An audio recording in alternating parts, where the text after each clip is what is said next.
morning to all of you and a warm welcome on behalf of the International Centre Goa to this lecture cum interactive session on challenges of promoting a green economy by eminent and renowned nuclear scientist Dr. Anil Kakodkar.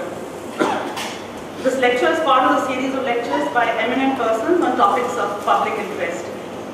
We are grateful to Dr. Kakodkar for accepting our invitation to deliver a lecture at ICG. We are also very glad to have Dr. Satish Shetty, Director, National Institute of Oceanography, or Dharmapala, who accepted our invitation to chair the session. A green economy gives the impression of an economy that is an environmental friendly, sensitive to the need to conserve natural resources, which minimizes pollution and emissions during the production process and promotes environment-friendly lifestyle and consumption patterns. Carl Burkhardt, green technician, green website developer, defines a green economy as based on 6 main sectors: renewable energy, green buildings, clean transportation, water management, waste management, and land management.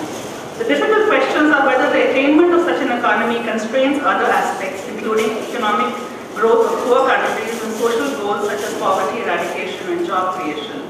How do we identify and deal with the trade-offs? What is the role of the state and regulation, and what is the appropriate way to address the market and private sector?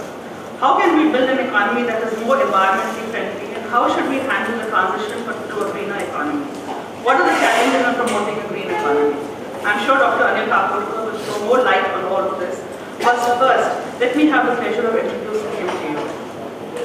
Dr. Kakodkar joined the Reactor Engineering Division of the Bhabha Atomic Research Center and played a key role in design and construction of the Dhruv reactor, a completely original but high-tech project. He was a part of the core team of architects of India's peaceful nuclear tests in 1974 and 1998. Further, he has led the indigenous development in India's pressurized heavy water reactor technology. His work in the rehabilitation of the 2 reactors at Kalpakam and the first unit at Rawat Bhata, which at one stage were on the verge of being written off, are examples of his engineering capability. In 1996, he became director of the BARC, and since 2000, he is leading the Atomic Energy Commission of India and also is the secretary of the Department of Atomic Energy. He has published over 250 scientific papers. Some positions he held and continues with are: he is currently the chairman, Board of Governors, Indian Institute of Technology, Bombay. He is a fellow of the Indian National Academy of Engineering and served as its president during 1999 and 2000. He is a fellow of the Indian Academy of Sciences, the National Academy of Sciences, India, and the Maharashtra Academy of Sciences.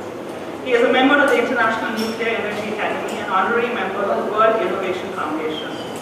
He was member of the International Nuclear Safety Advisory Group during 1999-2002. He is on the board of governors of Veer Mata Jijabai Technological Institute, Mumbai. He is currently the chairman, board of governors, Dr. B.R. Ambedkar National Institute of Technology, Jalandhar. He was awarded the Padma Shri, Padma Bhushan, and Padma Vibhushan, India's second highest civilian honor. He has also received many awards for his exemplary work, apart from playing a major role in India's nuclear tests, asserting sovereignty. Dr. Kakodkar is a champion of India's self-reliance on thorium as a fuel for nuclear energy. Ladies and gentlemen, kindly welcome